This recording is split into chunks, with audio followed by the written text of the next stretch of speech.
Hey guys, this is Emo Tempest here, and I wanted to come to you with another deck profile. A lot of people have been talking about Infernities and how with the new XYZs like Lavolvo Chain and stuff like that, this deck is broken. And I'm going to agree with you. I've been playing this deck. This is a deck one of my teammates made. It's Infernities.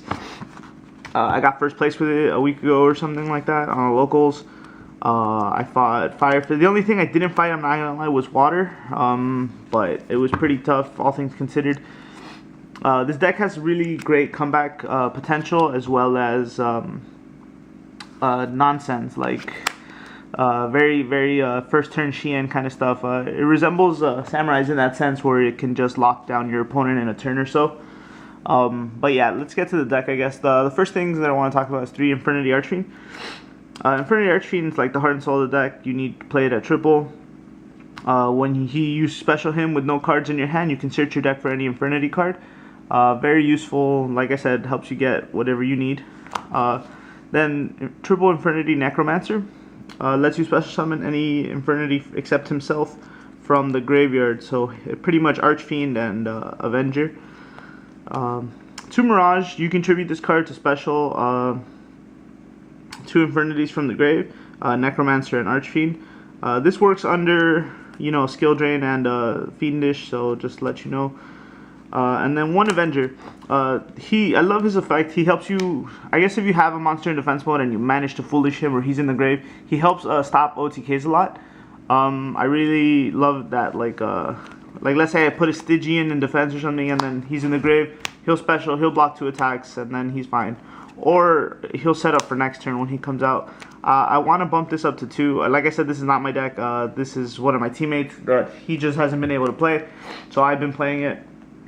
But yeah, I kind of want to bump up Avenger to 2, just so I can have more of him. I don't know, he's really good. Plus, if they banish him, it's really hard to play around it. He's very crucial to the deck, so yeah.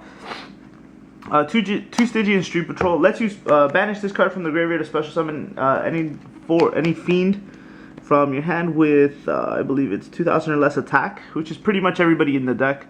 Any of the Infernities anyway from the deck. So he helps you set up a lot of plays. There's a lot of milling in this deck, so very helpful.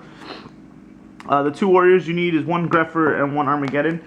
Grepher's just a summon out, and then if you have a Grepher, then you have like dead Stygians. He's pretty much, if you have too many monsters in your hand and you pull him or you Rhoda into him, he helps you, get rid of all that extra dead weight and help set up for 2 turns. Pretty much if you Armageddon and Grepher or Grepher 2 turns in a row, you're pretty much set for the game if you know what you're doing. And I guess the heart and soul of the deck is, well, at least nowadays, is 2 Summoner Monk. Summoner Monk, pretty much, you can Monk into Grepher, Archfiend, or Armageddon, and then set up Lavolvo Chain plays. This card is dumb right now for a lot of dark decks. For a lot of decks, really. He's an instant level 4. Yeah, you have to pitch a magic, but a lot of people can play around that, so it doesn't really matter. I'm considering putting some in heroes, because it's pretty good. Yeah, now onto the spells. A couple of 1-of, pretty much they're all 1-ofs in this deck. Dark Hole, Monster Reborn, 1 Monster Gate. Same thing, the idea is to try to bait out your opponent's Veilers and stuff like that. So what you would do is, like, in order for you to get your plays off, let's say you Monk, and then they Veiler the Monk, or they Veiler the Armageddon, or they Veiler the Grepher. If you have Monster Gate in your hand, then you'll just go, okay, set, Monster Gate, and hope you draw the Archfiend. Like, if you hit an Archfiend off the Monster Gate, you'll trigger his effect, special, and then begin the nonsense from there. This card is really good in this deck. 1 Rhoda for the Grepher and the Armageddon. Heavy Storm, 1 for 1. 1 for 1 is all your double your 2 Mirages and your Infernity Avenger. Those are your targets. Pretty much this also sets up if you have too many monsters in your hand. Makes it easier for you to get out of those situations. 1 Foolish Burial. Pretty much send anything. The Archfiend if you don't have it for the Necromancer. The Avenger if you want it for defense. Even the Mirage if you have 1,000 Eyes play. And all the Stygians and pretty much anything you want. And the most broken card of this deck is 1 Infernity Launcher. Lets you special summon up to 2 Infernities from the grave as long as you control no cards in your hand. It's continuous, you just send it and it's done. That means it's an extra loop. Also helps you. I'm sorry. Also helps you mill cards from your hand. Like you can send Infernity monsters from your hand. One instant fusion. I'll show you. It's just one instant fusion target. Like I said, you want to bait out Veilers and stuff and like maxis. So what you do is you'll play this. Let's say they hit the Summoner Monk or the Greffer or something, and you still have this. You'll play this, special summon one, level 4, and then just go into Levolvo Chain and set up for next turn. This is another out. Like I said, it's another. The idea is to bait everything your opponent has. This deck has a lot of bait tactics. If you know how to bait people out very well, you can force them. Like, let's say I play Monster Reborn, they'll go warning, okay, then I'll just set this up, or whatever, you know, or vice versa. Once they see this and the other plays and the 1-for-1s and all that and Monster Gate, it'll be hard for them to judge what you have in your hand and how to play around you. One Forbidden Lance, just to protect, I guess, the Archfiend if he comes out, or, you know, even, I don't know, anything really, the Doom Dragon, or any of the Synchros, or Levolvo Chain if they try to bottomless in. Pretty much just one of them is fine, you don't need too many. I side it out most of the time, it's not a big deal. Triple MST. I try to play a lot of spells, I guess. There's not that many, but triple MST for extra back row hate just to be safe when you go for your plays. I was playing 1-0 max, or there was a 0 max in the original build of this, but I took it out for a breakthrough skill. I really don't like 0 max at all. It's just I hate the idea of not being able to attack that turn. That's kind of dumb, unless, I don't know, I really don't like that. So I put it in for a breakthrough skill. I never really drew into it much. At the tournament I won with had the breakthrough skill. I mean, had the 0 max, but I never played the 0 max, so I sided it for a breakthrough skill, and I still don't draw the breakthrough skill. I think I milled it once with Monster Gate, but that was it. One Infernity Inferno helps you discard 2 cards from your hand to send 2 Infernity cards from the deck to the grave. If you have dead breaks, as well as, like, you know, you have a Necromancer or Mirage in your hand, this helps out a lot.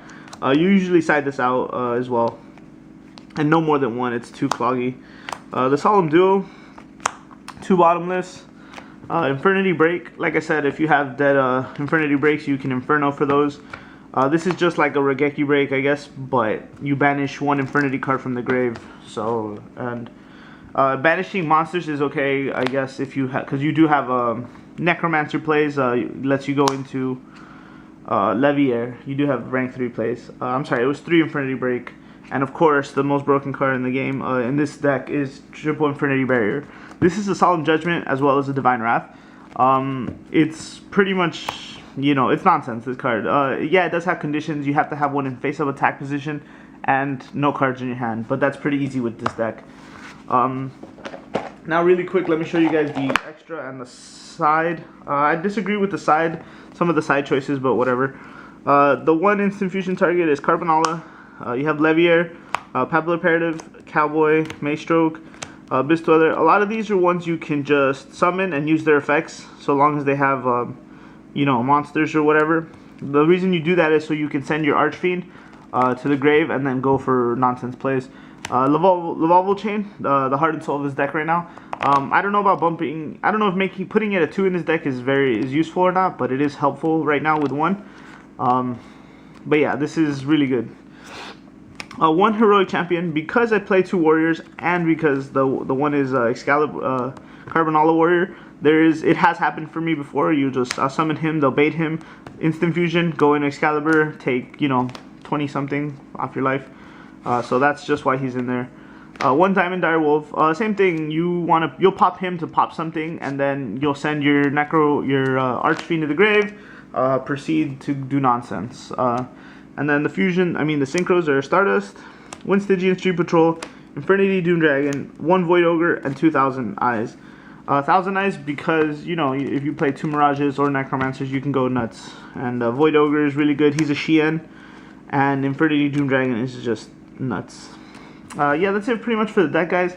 Side deck, I guess, really quick. Chalice, Night Beams, Compulses, Torrentials, Mirror Force, triple Trap Stun, and Soul Drain. I want to talk about the Trap Stuns. The Trap Stuns are for the macros, I guess. When you play Macro Rabbits, this deck is very susceptible to macro, just like any other deck. So when you'll set a Trap Stun, and at the beginning of your turn, you'll try to Trap Stun, I guess. And then, or you'll Trap Stun when they activate, and then you can just go off with your plays. yeah, it'll be a little dead, but on your next turn you'll have setups, you'll have barriers and breaks as well